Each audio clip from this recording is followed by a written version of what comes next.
भाऊ तुम्हाला कळालं नाही का? पलंग आणायला सांगितलं मी, एकमेकावर ठेवू नका. खालती पडलं तर लोक इकडे इकडे ठेवा, तिकडे कशाला ठेवता तुम्ही? देव कुठे आहे तुमचा? तुम्ही देवले पुण्यात ठेवू शकता, मेरवर जसे महत्व आहे का तुम्हाला?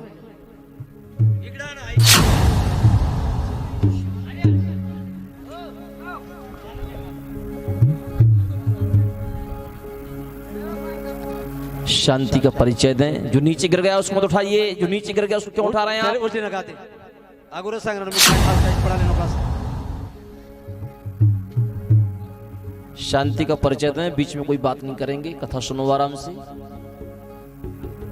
जो भी ठाकुर जी के लिए भोग प्रसादी लेकर के आए उस साइड में रखते जाएं, बाद में जम जाएगा, है ना? अब आराम से कथा में विच्छेद ना हो, कथा श्रवण करो। जितना तैयार कर लिया काफी भैया, अब बैठ जाओ, बाद में तैयार करना जमाना। बैठ जाओ अब बाद में तैयारी करना है ना। हाँ, बीच मत आना बिल्कुल। जाओ बैठो, जाओ भैया बैठ जाओ, आप बैठो जाओ।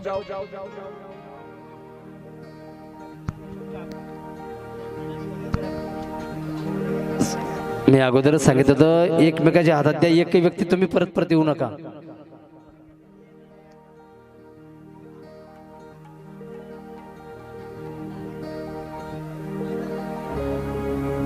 देखो बीच में आना जाना होगा तो हमारा भी कथा करने में मन नहीं लगेगा और आपका सुनने में मन नहीं लगेगा। इसलिए जो लाए हो चुपचाप रख लो, है ना? यहाँ सामने आने की आवश्यकता नहीं है आप लोगों को, है ना? जब तक आना था आ चुके आप लोग, है ना?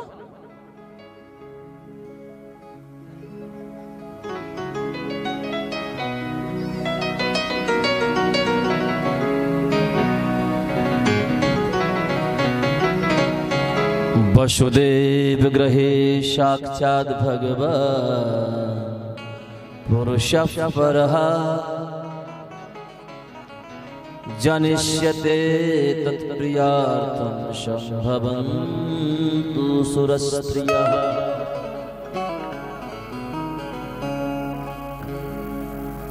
सुखदेव जी कहते हैं, राजन वसुदेव के आंगन में जो प्रभु प्रकट हुए हैं ना, वो कोई साधारण बालक नहीं है। वो कौन है? बोले वसुदेव ग्रहे साक्षात भगवान पुरुष परः। जो वसुदेव के समक्ष प्रकट हुए हैं वो साक्षात भगवान है।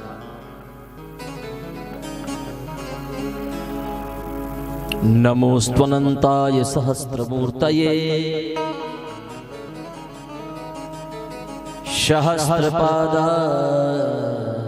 सहस्रपादाचिशुरोर्बाहवे सहस्रनाम्ने पुरुषाय शाश्वते सहस्रकोटि युगधारिणे नमः।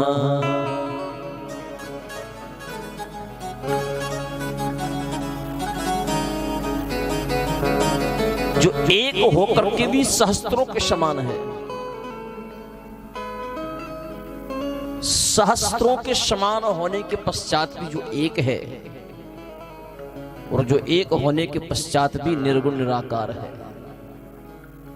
निर्गुण निराकार होने के साथ साथ भी वो सगुण साकार है।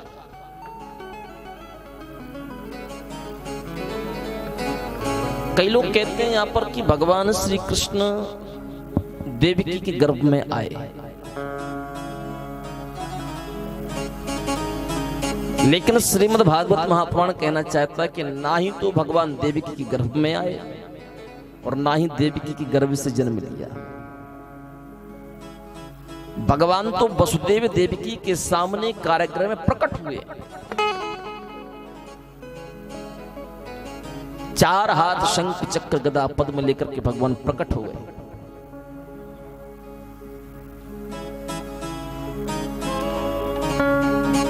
हजारों लाखों जो सैनिक सुरक्षा में खड़े थे ना,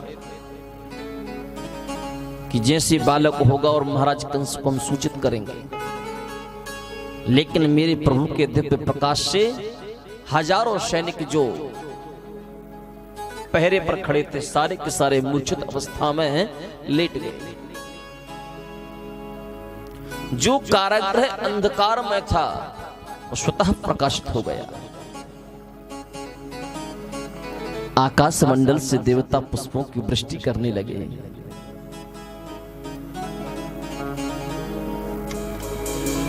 लेकिन जैसी कारागृह में दिव्य प्रकाश को वसुदेव और देवकी ने देखा तो वसुदेव देवकी हाथ जोड़ करके मेरे प्रभु की प्रार्थना करने लगे, प्रभु आप इस कारागृह में आपने हमको दर्शन दे करके हमारा जीवन धन्य धन्य कर दिया। भगवान कहने लगे, माताजी पिताजी हम आपको दर्शन देने के लिए नहीं आए, बल्कि हम तो आपके बेटा बन करके आए, हम तो आपके पुत्र बन करके आए हैं। जैसी ये बात वसुदेव और देवकी ने सुनी, उनके नेत्र सजल हो गए। आप हमारे बेटा बन करके आए हैं, आप हमारे पुत्र बन करके आए हैं। बड़ी सुंदर स्तुति। तमद्भुतं बालकमं विवेक्षणं चतुर्भुजं शंख गदायुधायुधं श्रीवत्सलक्ष्मं गलशोभिकौस्तुभं पीताम्बरं शाम्रपयोदशोभ्यम्।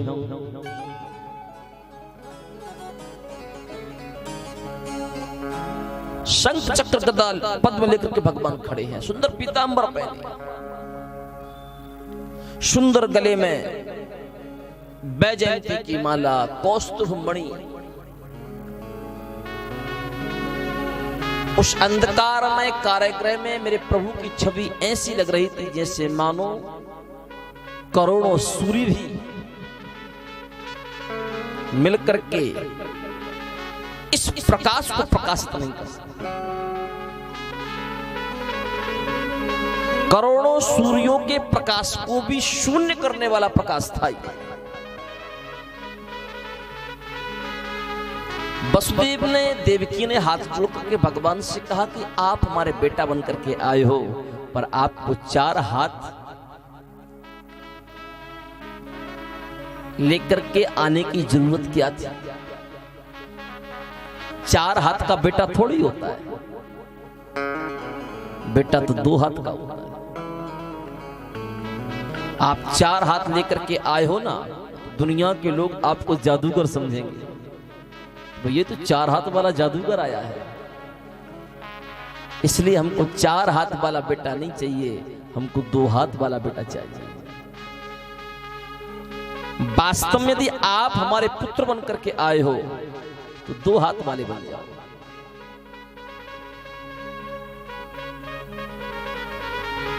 मेरे प्रभु ने अपने 2 हाथ अदृश्य कर दिए, भगवान 2 हाथ के बन गए। भगवान ने कहा अब तो मैं आपका बेटा बन गया। बोले अभी भी थोड़ी सी कमी है। क्या कमी है? बोले जब बेटा जन्म लेता है ना तो इतना बड़ा थोड़ी लेता है, तो छोटे से रूप में आता है। आपको बड़े से छोटा होना पड़ेगा। भगवान कहने लगे माताजी हम 4 हाथ लेकर के तो इसलिए आए थे कि जन्म लेते ही मामा जी मारने को चले आते हैं, तो हमने सोचा कि 2 हाथ से मामा जी का स्वागत करेंगे और 2 हाथ से आप दोनों की रक्षा करेंगे। लेकिन आपने हमारे 2 हाथ अदृश्य करवा दिए।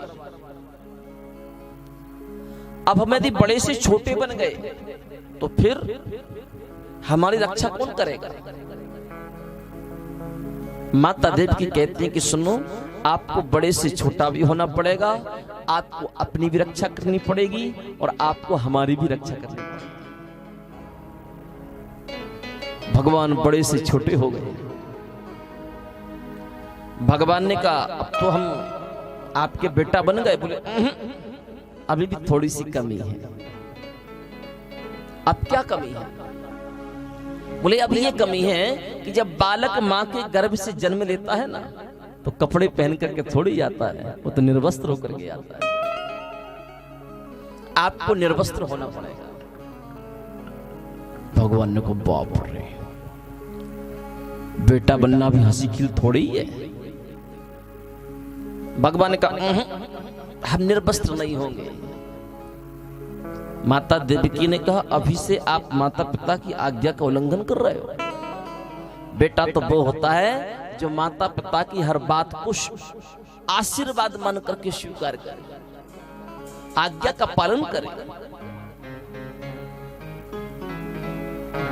भगवान ने मन में सोचा कहीं मैं बेटा बनने से कहीं पीछे तो नहीं हट पाऊंगा। एक ही क्षण में भगवान निर्वस्त्र हो गए। भगवान ने कहा अब तो मैं आपका पक्का बेटा बन गया। बोले थोड़ी सी कमी और है। अब क्या कमी है? बोले अब ये कमी है कि जन्म लेकर के बेटा बोलता थोड़ी है, वो तो रोता है। आपको रोना पड़ेगा।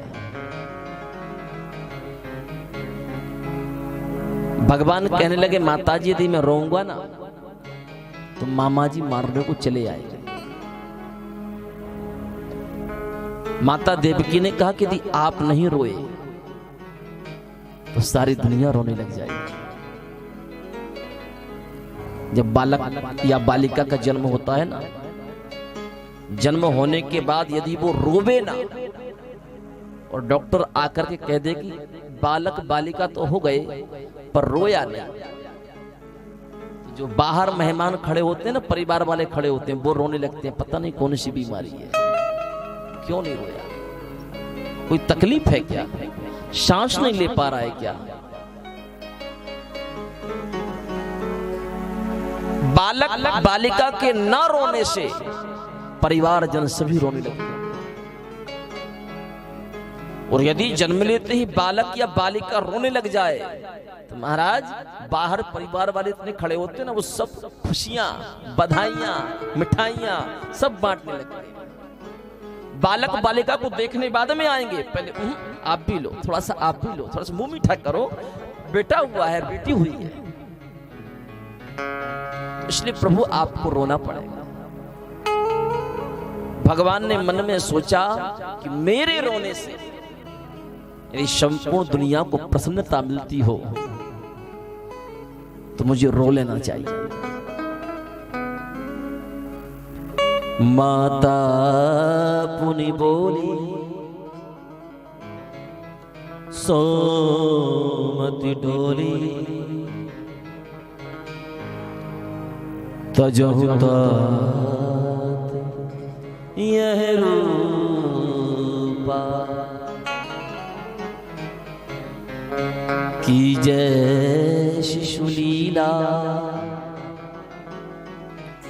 अति प्रियशीला, यह शुभ परम अनुपा। आपको रोना पड़ेगा। जब तक बालक रोता नहीं तब तक मां को परम सुख की अनुभूति नहीं होती। मां को तो परम सुख की अनुभूति तब होती है जब मां की गोद में बालक आकर के रोने लगेगा। भगवान भी बिल्कुल एकदम अपने पूर्ण स्वर से मां की आज्ञा का पालन करके रोने लगे। सुनि बचन सुजाना रोदन ठाना, हुई बालक सुरभूपा,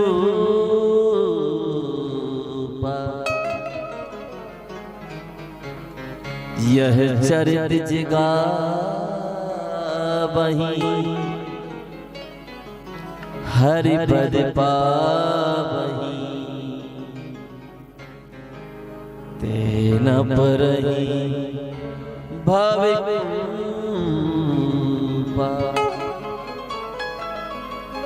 सुनी बचन सुजाना रोदन ठाना।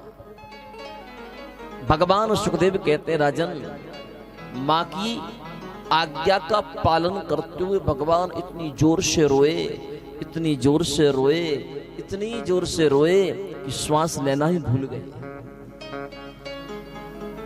भगवान के रोने की आवाज कहते कि स्वर्ग तक पहुंची।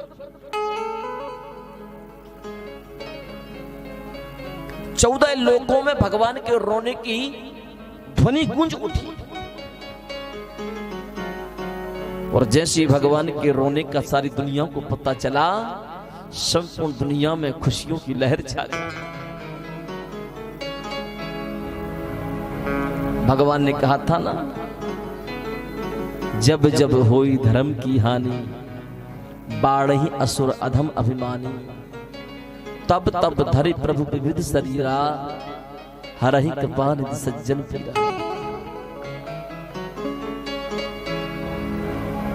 आज धर्म के रक्षक भूमंडल पर आ चुके।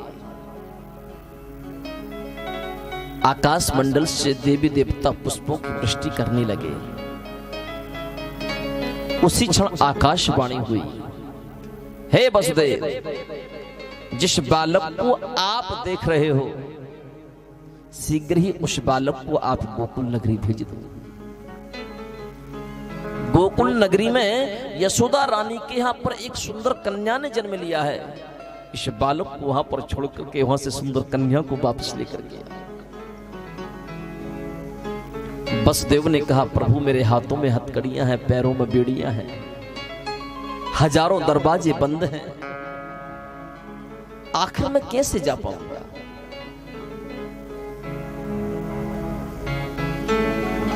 आकाशवाणी ने पुनः कहा कि आप उसकी चिंता मत करिए, जैसे भी हो इस बालक को आप शीघ्रता से गोकुल पहुंचा दो।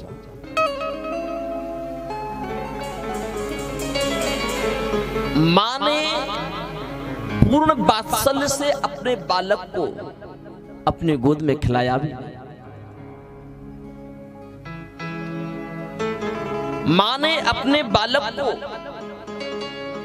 जी भर के देखा भी नहीं।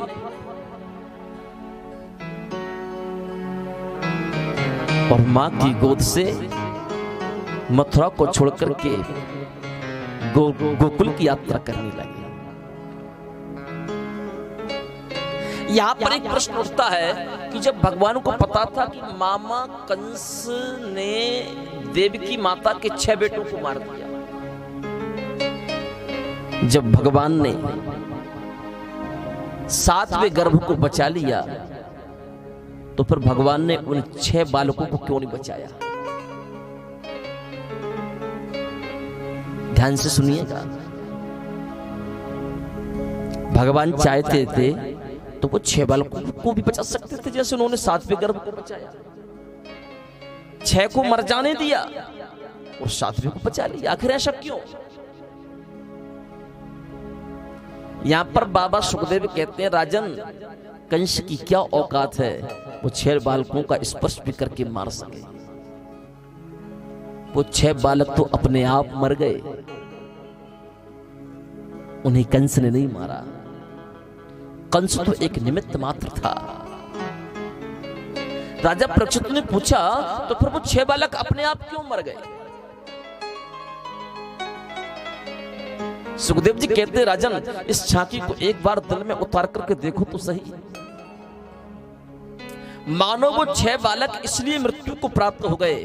उन 6 बालकों ने मन में विचार किया कि हम तो मां के गर्भ से बाहर आ गए, लेकिन जो मां के स्तनों में जो दुग्ध रूपी सागर है, इसका भोग तो ठाकुर जी को लगाना है। ठाकुर जी को भोग लगे ना और हम पहले ही जूठा कर दें। हमने यदि जूठा कर दिया और ठाकुर जी को भोग बाद में लगेगा, तो इसका हमको अपराध लगेगा, इसका हमको पाप लगेगा। इसलिए ऐसा कुछ कर बैठे जिससे कि ये दुग्ध रूपी सागर भी हमारे मुख के द्वारा जूठा ना हो और ठाकुर जी को भोग भी लग जाए। ये भाव मन में रख करके उन 6 बालकों ने अपने आप को मृत्यु के द्वार पहुंचा दिया। सबसे पहले ठाकुर जी को भोग लगना चाहिए। आज ठाकुर जी ने दुग्धपान किया। जैसी वसुदेव ने ठाकुर जी को उठाना चाहा, सुखदेव जी कहते हैं राजन हाथों की हथकड़ियां खुल गई। वसुदेव जी ने जैसे ने ठाकुर जी को एक टोकरी में सूप में रख करके अपने सर पर रखना चाहा और आगे चलने का प्रयास किया, पैरों की बेड़ियां खुल गई।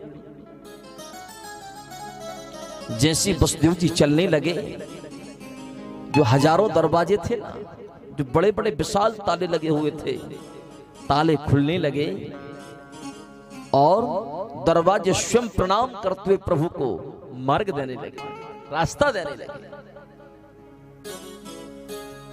भाद्रपद का महीना, कृष्ण पक्ष, बुधवार का दिन, रोहिणी नक्षत्र, अष्टमी तिथि। आहा, बड़ा सुंदर दृश्य। पर गोकुल नगरी के जाने के लिए मथुरा से यमुना जी पार करनी पड़ती है।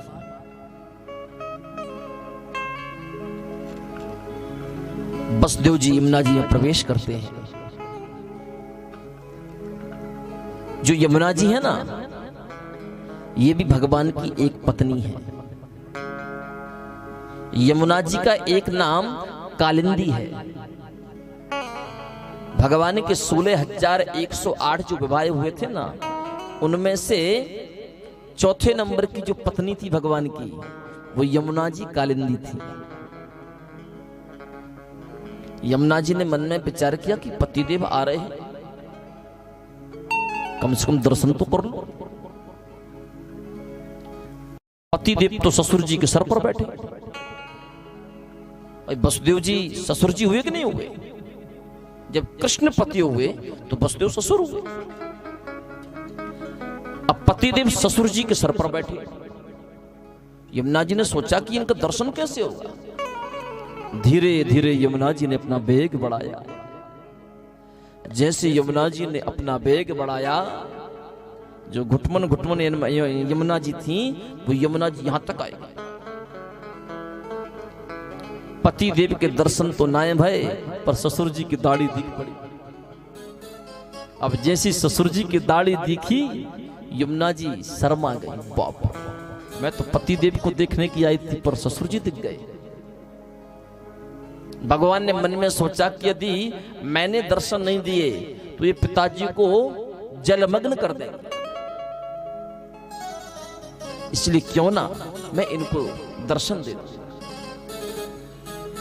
भगवान ने ऊपर से ही अपने दाहिने पैर के अंगूठे को नीचे की ओर झुका दिया और जैसे यमुना जी ने मेरे प्रभु के चरणों का स्पर्श किया, चरणों का स्पर्श करते ही घुटमन घुटमन हो गई।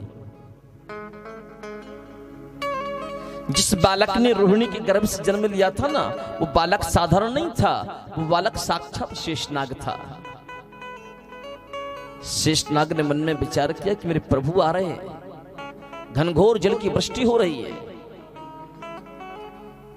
कम से कम थोड़ी सेवा तो कर ही। साक्षात शेषनाग बन करके आगे आगे वसुदेव जी चल रहे हैं, पीछे पीछे शेषनाग चल रहे हैं। भगवान के ऊपर छाता कर लिया कि जल की वृष्टि की बूंद मेरे प्रभु को स्पर्श ना कर सके। गोकुल नगरी पहुंचे। एक सुंदर कन्या शयन कर रही थी। दक्षिण भाग में उस नन्हे से बालक को सुला करके उस कन्या को लेकर के वसुदेव जी मथुरा की ओर लौटे। सुखदेव जी कहते हैं राजन, जैसे ही मथुरा में प्रवेश किया वसुदेव जी ने, आगे आगे वसुदेव प्रवेश करते जाए, पीछे से अपने आप दरवाजे बंद होते जाए और ताला लगता जाए। जैसे ही वसुदेव जी ने उस कन्या को ले जाकर के देवकी को दी, हाथों में पुनः हथकड़ियां बंध गईं, पैरों में पुनः बेड़ियां बंध गईं। राजा परीक्षित के मन में संशय हो गया। अभी अभी जब वसुदेव जी ने उस बालक को उठाकर के गोकुल की यात्रा की तो संपूर्ण बंधनों से वसुदेव मुक्त हो गए, लेकिन जैसे ही गोकुल से मथुरा वापस आए तो वसुदेव को पुनः बंधनों में क्यों बंधना पड़ा? जब भगवान ने बंधन खोल दिए तो फिर दोबारा बंधन में क्यों बंधना पड़ा? सुखदेव जी कहते हैं, राजन, जो बालक है ना वो साक्षात ईश्वर है। भगवान कहते हैं कि सर्वधर्मान परित्यज्य मामेकं शरणं व्रज अहं त्वां सर्वपापेभ्यो मोक्षयिष्यामि मा शुचा।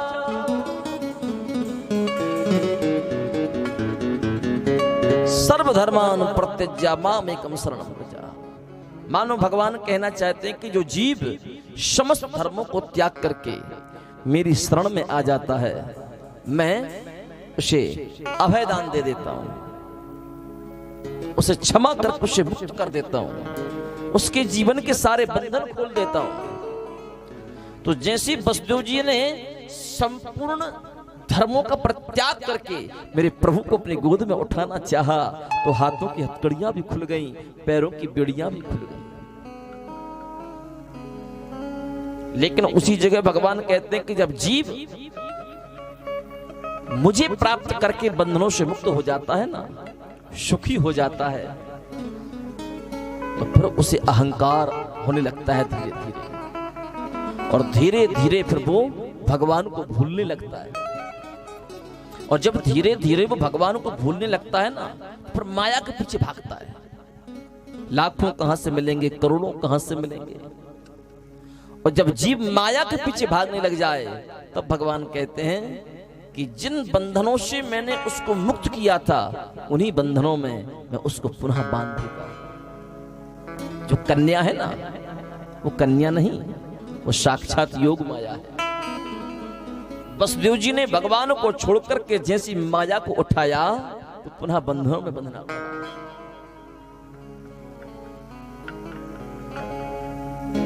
जैसे कन्या ने रोना आरंभ किया, जो हजारों सैनिक मूर्छित अवस्था में पड़े थे वो हजारों सैनिकों की मूर्छा खुल गई।